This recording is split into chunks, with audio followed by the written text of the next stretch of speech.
Assalamualaikum warahmatullahi wabarakatuh. Kami dari kelompok satu ingin mempresentasikan tugas manajemen proyek yang bertemakan jenis dan bentuk organisasi dalam proyek konstruksi. Kelompok kami terdiri dari 7 anggota. Saya sendiri, Sinta Dewi Rahmawati, NIM 057. Lalu saya Enda Prameswari, NIM 028. Saya Denny Rizky Iriawan, NIM 048. Ada satu. Nanda Anissa, NIM 062. Dan saya Sana Joenansa, NIM 068. Saya Bella Matia Faida, NIM 070. Saya Sela Fatika Sari, NIM 077. Di sini saya akan di sini jenis organisasi dalam proyek konstruksi meliputi organisasi tradisional, organisasi pembangunan pemilik, organisasi proyek putar kunci, dan organisasi manajemen konstruksi. Di sini saya akan menjelaskan tentang organisasi tradisional. Organisasi tradisional biasanya digunakan pada proyek konstruksi dengan kondisi biasa atau umum. Ide pembentukannya didasarkan pada pendekatan pembentukan organisasi terpisah atau separation organgadon. Bentuk organisasi ini terdiri dari 3 pihak pemilik, yaitu pemilik proyek yang bertindak sebagai manajemen proyek konstruksi, konsultan desain sebagai perancang konstruksi, dan di beberapa proyek juga terdapat konsultan pengawas sebagai pengawas pelaksanaan konstruksi dan kontraktor sebagai pelaksanaan konstruksi. Tahap proyek dipisah antara tahap desain dan tahap pelaksana konstruksi, dan tahap tersebut berlangsung secara berurutan. Hubungan kerjasama yang ada terdiri dan hubungan antara pemilik dengan konsultan dan pemilik dengan kontraktor. Bila konsultan bertindak sebagai pengawas, tanggung jawabnya hanya sebatas mengawasi agar sesuai dengan yang telah didesain tanpa memiliki wewenang merubah desain atau harus ada persetujuan memilih proyek. Pada organisasi tradisional dikenal adanya kontraktor utama. Pekerjaan konstruksi yang dikerjakan kontraktor utama disubkonkan kepada subkontraktor atau kontraktor spesialis dengan alasan bahwa subkontraktor dapat melakukan pekerjaan spesialis tersebut dengan lebih cepat, biaya yang lebih mudah dan mutu lebih baik jika dibandingkan dengan kontraktor utama. Hal ini disebabkan karena jenis kegiatan tersebut tidak biasa dilakukan oleh kontraktor utama atau kontraktor utama tidak berpengalaman. Kontraktor utama tidak memiliki sumber daya, baik tenaga kerja maupun peralatan. Ciri-ciri manajemen proyek tradisional antara lain, yang pertama konsultan perencanaan terpisah, yang kedua kontraktor tunggal atau kontraktor utama, yang ketiga melibatkan subkontraktor atau dikerjakan sendiri oleh kontraktor utama, dan yang keempat jenis-jenis kontrak yang mungkin ditawarkan pada kontraktor antara lain harga tetap, harga satuan, biaya tambah upah tetap, dan maksimum bergaransi. Diagram manajemen proyek tradisional memperlihatkan hubungan antara pihak-pihak yang terlibat ditampilkan seperti bawah ini. Yang pertama, bentuk organisasi, pemilik bertanggung jawab atas konsultan dan kontraktor utama. Kontraktor utama bertanggung jawab pada subkon dan kemampuan sendiri. Yang kedua, skema hubungan antara lain pemilik dengan konsultan, pemilik dengan kontraktor, dan kontraktor dengan konsultan.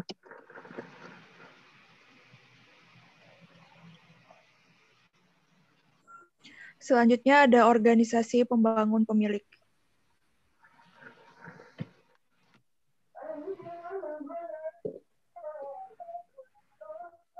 Organisasi pembangun atau pemilik atau biasa juga disebut sebagai organisasi swakelola mirip dengan organisasi tradisional.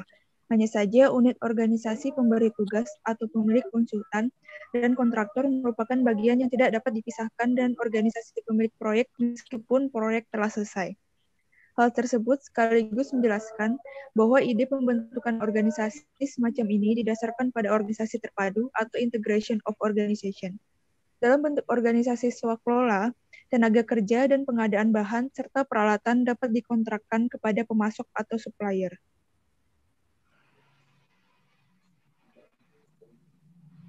Untuk proyek-proyek pemerintah, bentuk organisasi swakelola hanya dilakukan untuk proyek kecil atau proyek darurat, misalnya proyek penanggulangan bencana alam. Tidak seperti organisasi tradisional, pelaksanaan tahapan kegiatan proyek pada organisasi semacam ini dapat dilakukan secara overlapping karena pemilik proyek berfungsi sekaligus sebagai konsultan dan kontraktor. Ciri-ciri manajemen proyek swakelola antara lain, yang pertama, pemilik bertanggung jawab atas perencanaan dan pelaksanaan. Yang kedua, pekerjaan dapat dilaksanakan dengan kemampuan sendiri atau kontraktor. Yang ketiga, jenis-jenis kontrak yang mungkin ditawarkan kemungkinannya antara lain, harga tetap, harga satuan, dan kontrak negosiasi. Diagram manajemen pembangunan pemilik atau swakelola memperlihatkan hubungan antara pihak-pihak yang terlibat ditampilkan seperti gambar di bawah ini. Yang pertama ada skema hubungan antara pemilik dan kontraktor dan konsultan yang saling berhubungan, lalu ada bentuk organisasi, yang di atas ada pemilik, lalu di bawahnya ada divisi perencanaan dan divisi pelaksanaan, lalu di bawahnya lagi divisi pelaksanaan ada kontraktor, subkontraktor, dan kerja dengan kemampuan sendiri.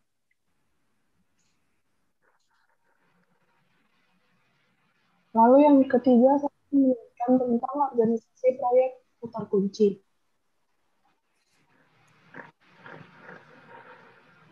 Organisasi proyek putar kunci. Pada proyek-proyek tertentu, pemilik proyek memiliki keterbatasan kemampuan teknis dan biaya untuk merealisasikan suatu proyek. Dan untuk mengatasi masalah tersebut, pemilik proyek menyerahkan tanggung jawab desain dan pelaksanaan konstruksi termasuk pembiayaan pada suatu organisasi investor kontraktor. Pengaturan seperti hal tersebut dinamakan proyek atau organisasi turnkey. Ide dasar pembentukan organisasi turnkey didasarkan pada organisasi terpadu, integration of organization yang menyerahkan semua kegiatan, desain, dan pelaksanaan konstruksi pada suatu pihak. Di Indonesia telah lama dilakukan proyek secara turnkey seperti proyek industri dan jalan tol. Pada organisasi semacam ini, perencanaan menjadi tanggung jawab kontraktor sesuai kontrak antara kontraktor dengan pemilik. Dalam hal ini, kontraktor menjadi konsultan perencana.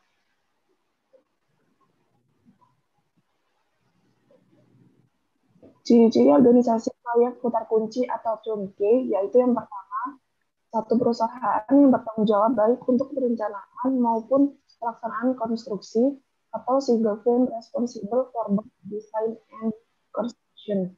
Lalu yang kedua, ada keterlibatan subkontraktor spesifis subkontraktor. Lalu yang ketiga, ada jenis kontrak yang diterapkan pada bentuk organisasi seperti ini adalah harga tetap, harga maksimum bergaransi, atau kontrak konstruksi desain dengan biaya tambah upah tetap atau fixed price, guaranteed maximum price, or cost plus fee design construction contract. Lalu di sini ada diagram manajemen putar kunci atau turnkey, di mana memperlihatkan hubungan antara pihak-pihak yang terlibat yang ditampilkan seperti gambar di bawah ini, yaitu yang pertama skema hubungan, pemilik berhubungan dengan investor, konsultan atau kontraktor, lalu investor atau konsultan atau kontraktor memiliki hubungan kontraktual dan hubungan fungsional dengan konsultan. Lalu yang kedua, investor atau konsultannya memiliki hubungan kontraktual dan hubungan fungsional dengan kontraktor. Dan yang ketiga, konsultan memiliki hubungan fungsional dengan kontraktor. Lalu bentuk organisasinya yaitu yang pertama ada pemilik, lalu di bawahnya ada konsultan kontraktor, dan di bawah konsultan kontraktor ada konsultan dan kontraktor utama. Lalu di bawah kontraktor utama ada subkontraktor dan kerja dengan kemampuan sendiri.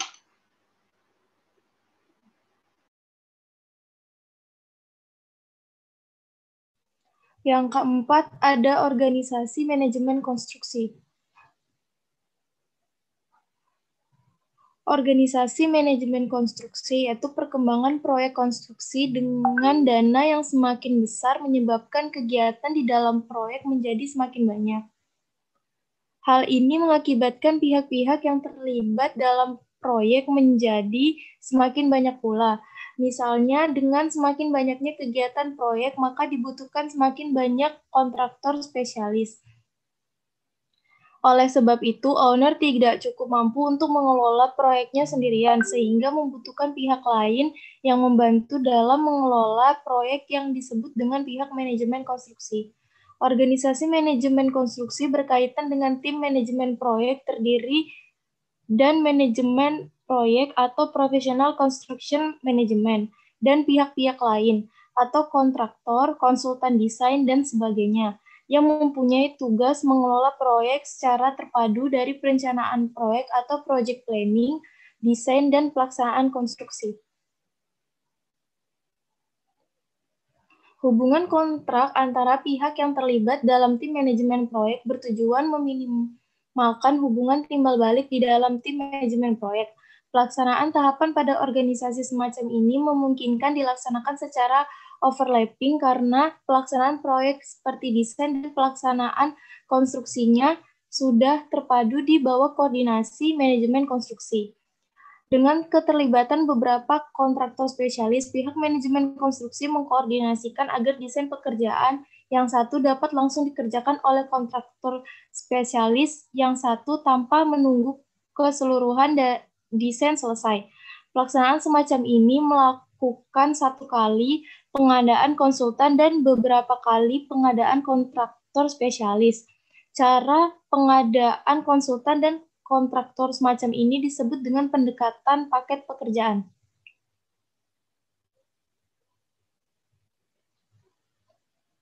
Manajemen konstruksi merupakan suatu perusahaan atau organisasi khusus yang melaksanakan praktek manajemen konstruksi, yaitu yang pertama bekerja bersama-sama pemilik proyek dan konsultan desain mulai awal proyek dan membuat rekomendasi penyempurnaan desain agar benar-benar memenuhi kebutuhan atau mutu pemilik teknologi dan metode konstruksi, membuat jadwal konstruksi dan studi ekonomi, pelaksanaan, dan seterusnya. Yang kedua, mengusulkan alternatif desain dan metode pelaksanaan konstruksi yang tepat dan membuat analisa dampak alternatif tersebut terhadap biaya dan jadwal konstruksi. Yang ketiga, memantau perkembangan proyek sedemikian rupa sehingga tidak melampaui target yang telah ditetapkan pemilik proyek. Yang keempat, koordinasi pengadaan peralatan dan bahan dan seluruh kegiatan kontraktor. Koordinasi hal-hal yang berkaitan dengan pembayaran angsuran, perubahan, tuntutan, dan pemeriksaan agar sesuai dengan persyaratan desain. Melaksanaan dukungan atau pelayanan yang berkaitan dengan proyek dan dibutuhkan pemilik proyek. Misalnya, koordinasi permohonan izin-izin seperti IMB. Ciri-ciri organisasi semacam ini, manajer konstruksi umumnya bertindak sebagai wakil dari pemilik. Yang kedua, tim meliputi kelompok yang terdiri dari pemilik dan manajer konstruksi, perencana dan kontraktor. Organisasi manajemen konstruksi, skema hubungan itu pemilik, hubungan kontraktual dengan manajemen konstruksi mempunyai hubungan kontraktual dengan konsultan dan kontraktor. Juga pemilik mempunyai hubungan fungsional dengan konsultan dan juga kontraktor. Lalu bentuk organisasi, yang pertama ada pemilik, yang kedua ada konsultan manajemen konstruksi. Di bawah konsultan manajemen konstruksi ada konsultan dan kontraktor.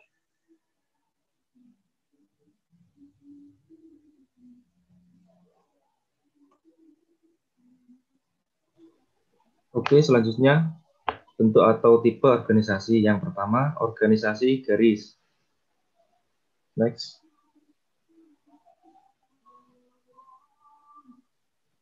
Organisasi garis, dengan adanya item kegiatan proyek yang semakin bertambah dan beraneka ragam menyebabkan pimpinan proyek mengalami kesulitan dalam mengelola proyek. Untuk itu, kemudian timbul ide untuk mendelegasikan kewenangan kepada level di bawahnya yang bersifat mandiri atau independent organization, sehingga pimpinan proyek lebih mudah dalam melakukan pengaturan. Dalam organisasi ini terdapat garis wewenang yang menghubungkan langsung secara vertikal antara atasan dan bawahan, sejak dari pimpinan tertinggi sampai pada jabatan terendah. Setiap kepala unit bertanggung jawab melaporkan pada unit yang lebih tinggi, satu tingkat di atasnya. Kegiatan-kegiatan dilakukan oleh seluruh bagian kegiatan langsung dengan pencapaian tujuan organisasi. Struktur ini biasanya diterapkan pada organisasi yang lebih kecil dan aktivitasnya sederhana. Organisasi lain sering disebut juga organisasi komando atau militer atau bentuk lurus.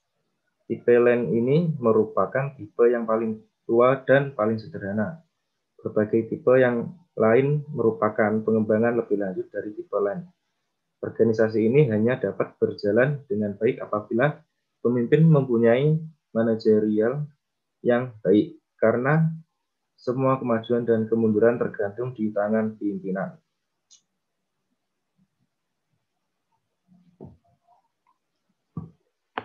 Berikut adalah ciri-ciri organisasi LAN atau garis.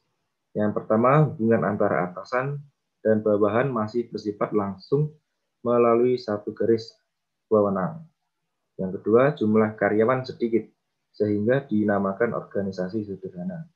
Yang ketiga, pimpinan dan karyawan saling mengenal dan dapat berhubungan setiap hari kerja.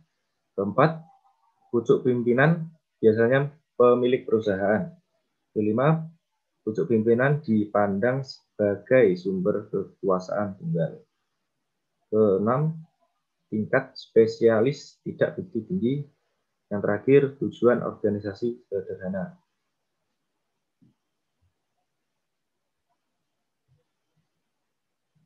Kelebihan organisasi LAN atau garis. Yang pertama, kesatuan pimpinan terjamin sepenuhnya karena pimpinan berada dalam satu tangan. Yang kedua, disiplin dan militaris. Pekerjaannya umum tinggi. Ketiga, koordinasi relatif mudah dilaksanakan. Keempat, proses pengambilan keputusan dan instruksi berjalan cepat dan tidak. Yang kelima, garis pimpinan tegas. Tidak mungkin terjadi kesimpangan karena pimpinan berhubungan langsung dengan karyawan. Keenam, rasa solidaritas karyawan umumnya tinggi. Yang terakhir, pengendalian secara ketat pada setiap karyawan dapat dilaksanakan.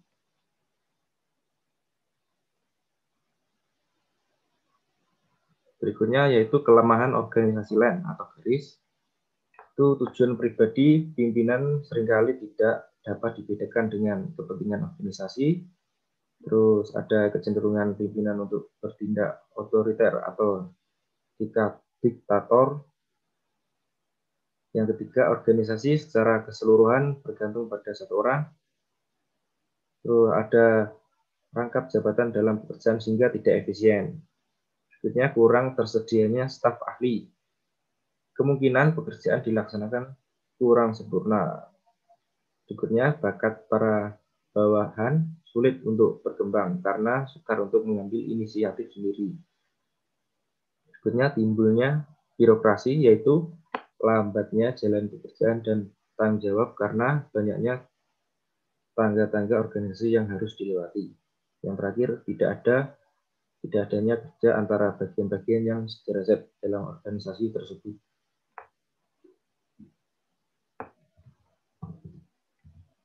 Nah, berikut ini adalah organisasi garis atau satuan tugas.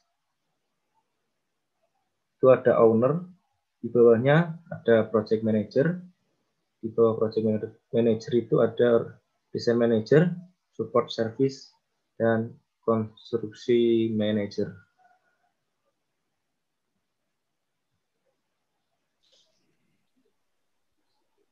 Oke.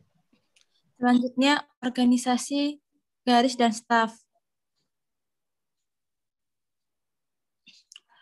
Untuk meningkatkan mutu pekerjaan, personil tidak dapat bekerja sendiri seperti pada organisasi fungsional, tetapi membutuhkan saran atau bantuan dari seorang staf sehingga timbullah organigaris dan staf. Pada organisasi garis dan staf terdapat dua kelompok orang-orang yang berpengaruh dalam menjalankan organisasi. Orang yang melaksanakan tugas pokok organisasi dalam rangka pencapaian tugas yang digambarkan dengan garis. Orang yang melakukan tugasnya berdasarkan keahlian yang dimilikinya. Orang ini hanya berfungsi untuk memberikan saran-saran kepada unit operasional. Orang-orang tersebut disebut staf.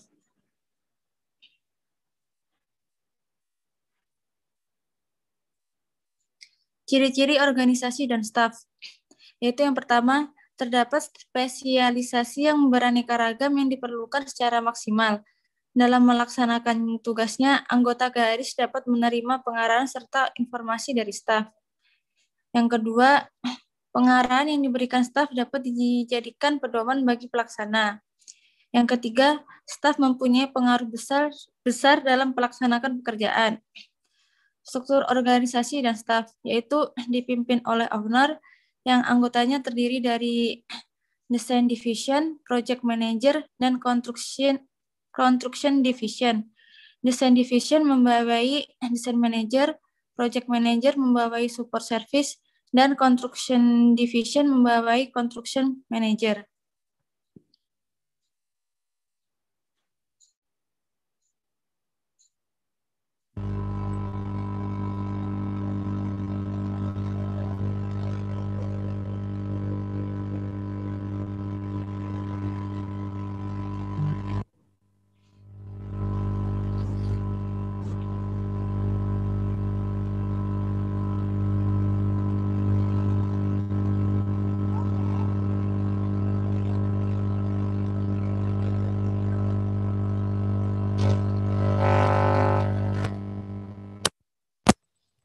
Yang ketiga adalah organisasi fungsional.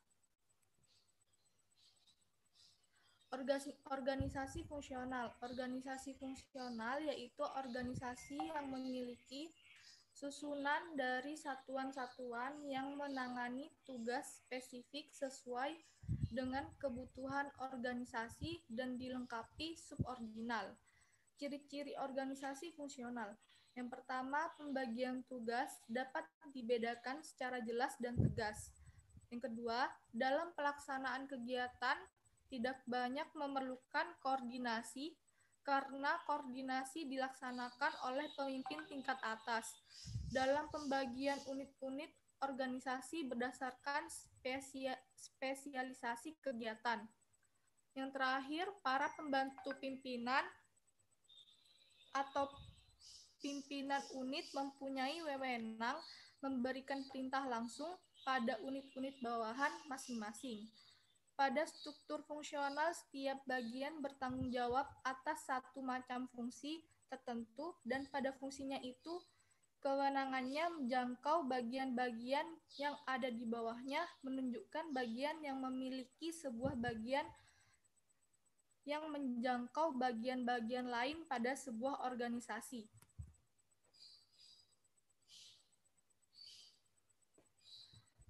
Anggota staf dikelompokkan berdasarkan spesialisasi atau fungsinya.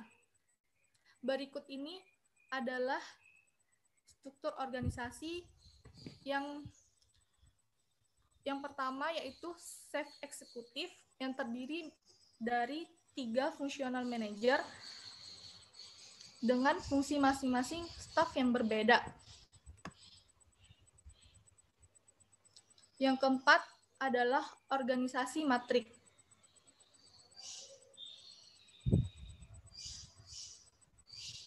Organisasi matrik. Akibat perkembangan proyek yang membutuhkan dana besar, menyebabkan kegiatan proyek tersebut semakin banyak pula. Hal ini menyebabkan kebutuhan jumlah personil bertambah sehingga kemudian terjadi pemakaian bersama personil di beberapa tempat. Oleh sebab itu, kemudian timbul organisasi matriks yang memungkinkan personil untuk bekerja dengan 2 arah tanggung jawab secara vertikal dan horizontal, sehingga menyebabkan pemakaian personil itu lebih efisien. Matriks adalah suatu desain struktural yang menugaskan para spesialis dan departemen-departemen fungsional tertentu untuk bekerja pada satu tim dipimpin oleh seorang pimpinan proyek organisasi. Matriks disebut proyek organisasi. Karena proyek mempunyai jangka waktu tertentu, maka diperlukan suatu metode manajemen dan pengorganisasian yang tidak mengganggu struktur organisasi dan mempertahankan tingkat efisiensi.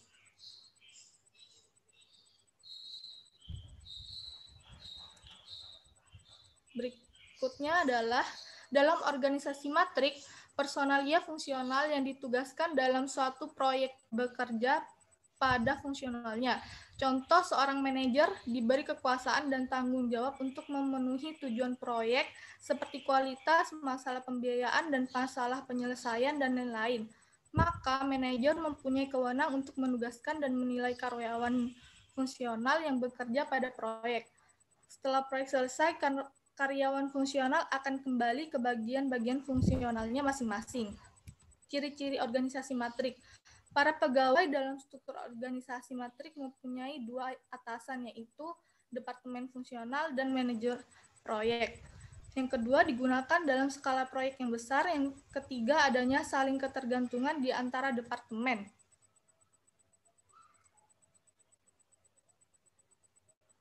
Organisasi matrik merupakan gabungan organisasi fungsional dan organisasi satuan tugas. Kelemahan organisasi matris adalah tidak jelas pertanggungjawaban bawahan atas pekerjaannya karena tidak dapat dibedakan hal-hal yang bersifat manajerial dan fungsional. Pada gambar di bawah ini dapat dilihat contoh organisasi matriks. Yang pertama yaitu terdapat owner dan memiliki project manager yang dibawahi dengan divisi desain dan konstruksi divisi, desain manager, dan konstruksi manager.